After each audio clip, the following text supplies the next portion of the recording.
요거 네 가지 요거는 시험에 나오니까 잘 기억하시기 바랍니다. 자, 재난의 특성은 누적성, 인지성, 불확실성, 복잡성입니다. 즉 누적성이란 재난을 배양 과정의 시각에서 인식하는 것인데, 재난은 가시적 발생 이전부터 오랜 시간 동안 누적되어 온 위험 요인들이 특정한 시점에서 포출된 결과입니다. 즉 태풍처럼 적도 부근에서 발생해서 돌다가 계속 크게 되면 태풍이 되듯이 누적되어 나타난다는 거죠.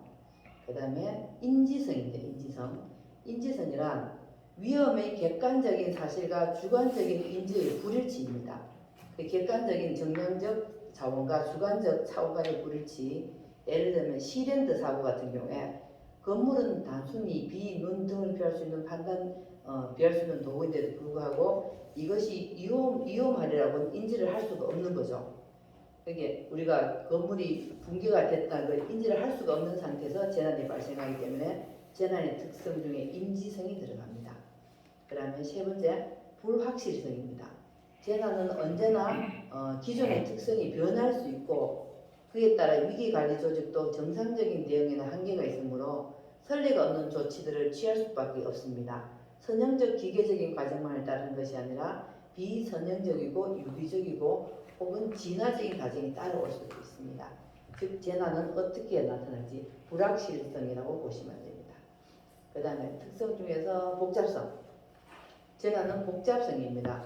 복잡성의 원인 중에 하나는 상호작용을 지니면서 재난 피해 주민의 반응과 피해 지역, 기반 시설들의 요인 등 계속된 상호작용과 갈등을 일으키면서 이런 상호작용의 총체적으로는 피해 강도와 범위가 정해져 재난 후에 나타나는 교통마비 등 전염병 창궐, 지역적 갈등, 유언비어, 재난에 대한 보상 문제 등 이 모든 것이 마지막으로는 복잡성으로 나타나는데 뜻이 있습니다.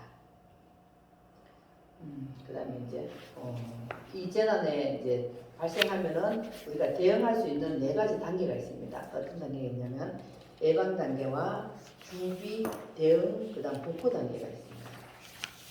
자, 예방 단계를 보겠습니다. 예방 단계는 완화 단계의 활동은 미래에 발생 가능성이 있는 재난을 사전에 예방하고 재난 발생 가능성을 감소시키며 발생 가능한 재난의 피해를 최소화시키는 활동입니다. 가능한 재난의 피해를 최소화시키는 활동이며, 그 다음에 준비 및 계획 단계, 재난 발생 후 효과적으로 대응할 수 있도록 사전에 대응 활동을 위한 메커니즘을 구성하는 등 운영하는 준비 장치들을 갖추는 단계입니다.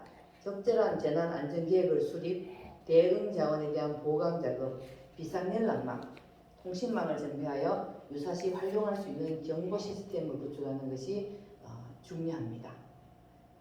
그 다음에 대응 단계, 재난이 발생하면 대응 단계로 들어갑니다. 신속한 대응 활동을 통하여 재난으로 인한 인명피해, 재산피해를 최소화하고 재난의 확산을 방지하며 순조롭게 복구가 이루어질 수 있도록 활동하는 단계입니다. 재난관리계획 실행, 대책본부의 활동 개시, 긴급대피계획의 실천, 긴급의약품 전달, 생필품 공급, 피난처 제공, 이재민 수용 등 보호, 구송, 탐색 및 구조 등이 이 활동에 속합니다. 대응 단계입니다. 그리고 마지막으로 복구 단계입니다. 복구 단계는 재난 상황이 어느 정도 안정된 후 치안할 활동 단계로 피해 지역을 재난 이전의 상태로 회복시키는 활동입니다. 단기적으로는 피해 주민들이 최소한의 생활을 영위할 수 있고 장기적으로는 피해 지역의 원상복구 또는 계량 복구를 추구할 수 있습니다.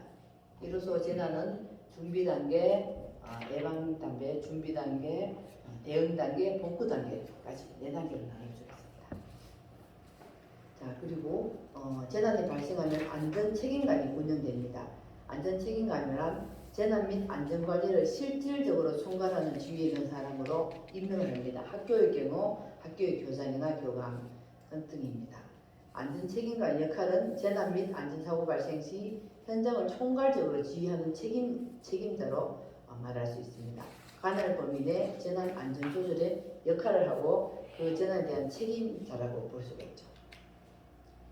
자, 그 다음에 안전 책임관의 업무가 뭐가 있냐면 재난이나 그 밖에 각종 사고 발생이나 발생할 우려가 있는 경우 초기 대응을 보고를 합니다. 대응 및 보고, 그다음 위기관리 매뉴얼의 작성 관리, 그다음에 안전관리와 관련된 교육 훈련이라고 활동계획의 수립 및 평가, 그리고 안전사고 모니터링 및 경보 시스템 구축 운영 지원, 그리고 예방을 위한 안전성 진단, 그다음에 유관기관 등과의 협력 체계를 구축하며 관련 정보의 공개 활용, 통계 기록 및 관리까지 안전책임관의 업무라고 보시면 됩니다. 자, 안전책임관의 안전 이행하지 못하면 벌금이 특정 대상 시설에 대한 안전 증거를 아니하면 소유자 및 관리자, 전유자가 긴급 안전 증거를 거부 또는 기피하거나 방해한 자, 안전조치 명령을 이행하지 아니한 자, 정당한 사유 없이 위험구역에 출입하는 행위나 그 밖의 행위상 금지 명령 또는 제한 명령을 위반한 자들은 1년 이하나 500만 원 이하의 벌금에 처하게 되었습니다. 그리고 안전요원이 배치되어 안전활동을 이행하지 않으면 벌금을 받게 되는 거죠. 그리고 과태료는 대피 명령을 위반한 사람이나 위험구역에서의 퇴거 명령 또는 대피 명령을 위반한 사람, 또 다중이용시설에 대한 위기상황 매뉴얼을 작성 관리하지 않는 소유자, 그리고 다중이용시설에 대한 재난 대비 훈련을 실시하지 않는 소유자 등입니다.